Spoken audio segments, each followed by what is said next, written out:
날씨가 쌀쌀해지면서 이른바 맨발족들은 걱정과 염려가 시작되었습니다. 추워진 날씨로 땅이 얼거나 차가워져 더 이상 맨발 걷기를 할 수 없을 것 같아서인데요.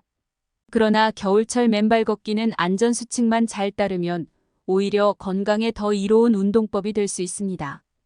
오늘은 맨발 걷기의 이점과 겨울철 주의할 점에 대해 알아보겠습니다. 인체를 구성하는 조직에는 힘줄과 근육, 혈관, 뼈, 피부 등이 있습니다. 이를 전문 용어로 결체 조직 또는 결합 조직이라고 하는데요. 이러한 조직들은 전부 다 하나로 연결되어 있습니다. 때문에 인체는 하나의 유기적인 전자기기와 같습니다. 사람의 몸도 매개체인 전자파가 흐르지 않거나 결체 조직을 연결하지 않으면 제대로 작동을 하지 않습니다. 체내 전자가 부족하면 각종 염증, 노화, 만성질환 등을 부추길 수 있는 이유이기도 합니다. 맨발 걷기를 통한 접지 효과는 수면 못지않게 좋은 체내 전자 충전법으로 염증과 노화, 만성질환에 대한 탁월한 예방법이 될 수 있습니다. 문명이 발달한 오늘날에 이르러 신발이 생겨나면서 우리 몸이 땅과 직접적으로 접촉할 수 있는 기회는 아예 없어져 버리고 말았습니다. 이런 상황 속에서 맨발로 걷기는 몸이 전자파를 받아들일 수 있는 유일한 기회일 수 있습니다. 발은 제2의 심장이라고 불릴 정도로 매우 중요한 신체 부위입니다. 운동 전문가에 따르면 맨발로 걸으면 발의 뼈, 근육, 인대가 골고루 강화되고 발의 곳곳에 자극이 가해져 전신의 감각과 기능 강화에 도움을 준다라고 합니다. 매일 꾸준히 맨발로 걸으면 체중이 감소하고 나쁜 콜레스테롤과 중성지방 수치를 떨어뜨려 심혈관계 질환 예방에 도움이 됩니다. 또한 맨발 걷기 효능 중 중요한 포인트는 혈액을 묽게 만든다는 것입니다. 혈액이 묽게 된다면 심혈관 질환이 예방, 완화되며 혈액이 뭉치지 않아서 혈액순환에 큰 도움이 됩니다. 게다가 말초신경이 모여있는 발바닥을 자극해 면역 기능이 강화됩니다. 발은 몸의 신경이 모여있는 곳으로 노면에 의해 발이 더 움직이고 비틀리면서 발바닥을 자극하게 됩니다. 또한 맨 땅에는 작은 돌멩이나 나무뿌리 등 자연지압 효과로 뭉친 근육이 풀어지고 근막을 이완시켜주는 효과도 매우 큽니다. 그리고 우울증 완화에도 도움을 주는 것으로 알려져 있습니다.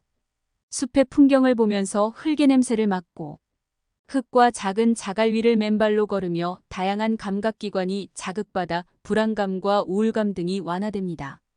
맑은 공기를 마시고 햇볕을 쬐면 행복 호르몬이라고 불리는 세로토닌 분비가 촉진되기 때문인데요. 수면 호르몬인 멜라토닌 분비를 촉진해 수면의 양과 질을 동시에 향상할 수 있다고 합니다. 지금부터는 맨발 걷기 할 때 주의할 사항에 대해 알아보겠습니다. 맨발 걷기를 시작하고자 마음먹었을 때 다소 주의가 필요한 사람들이 있습니다. 발에 상처가 있거나 인대가 손상된 사람, 근력이나 균형 감각이 저하돼 넘어질 위험이 있는 사람, 골절상을 입은 사람 등은 병원 치료를 통해 회복된 후 시작해야 합니다. 맨발 걷기 시작 후 오히려 통증이나 어지럼증을 느끼는 경우도 있습니다.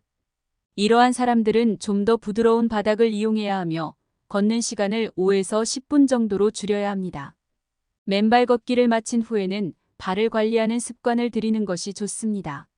발을 씻으면서 티눈이나 굳은 살, 염증 등의 상처가 있는지, 벌레 물린 데는 없는지 발 전체를 살펴봐야 합니다. 혹여나 문제가 생겼을 경우 빠르게 의료기관을 찾아 조기에 조치를 받는 것이 중요하겠습니다.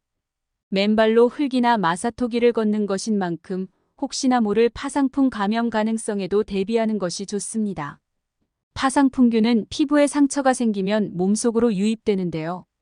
감염되면 근육경직, 두통과 미열, 오한, 전신의 통증 등이 나타나니 전후 증상이 없는지 살펴보는 것이 좋겠습니다.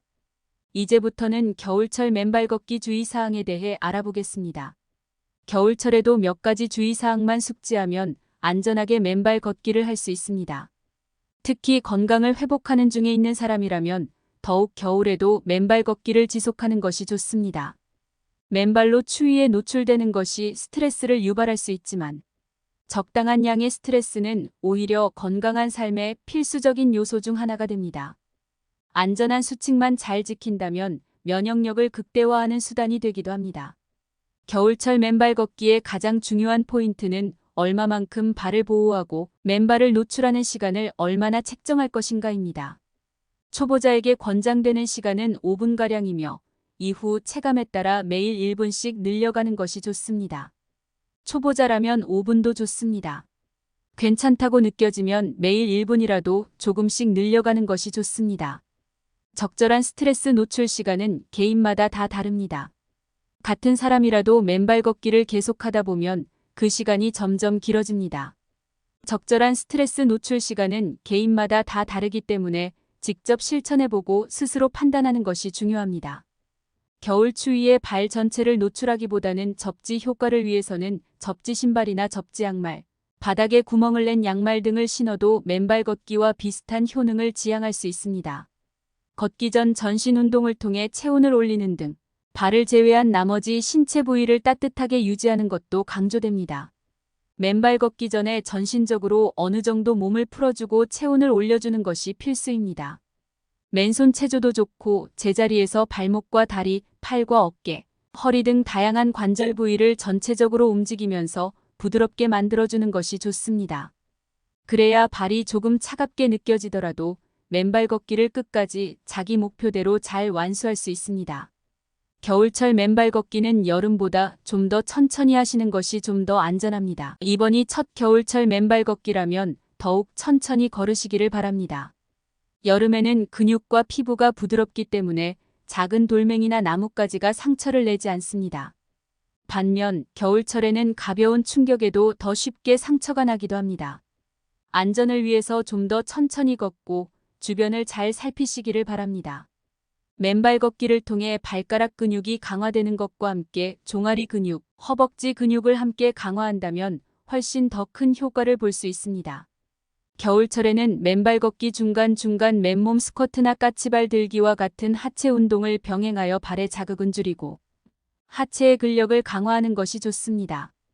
또한 겨울에 맨발 걷기를 마친 후 직후엔 뜨거운 물로 발을 씻는 것은 발의 감각이 둔해져 화상을 입기 쉬워 추천하지 않고 물티슈를 이용하거나 미지근한 물에 씻어 운동을 마무리하는 것을 권장합니다. 맨발 걷기는 여름보다 겨울에 10배 더 효과적이라고 합니다. 복장을 따스하게 하고 걷기를 마친 뒤 차가운 물로 발을 씻는 등 마무리를 잘하여 겨울철에도 안전하게 맨발 걷기 하시길 바라겠습니다.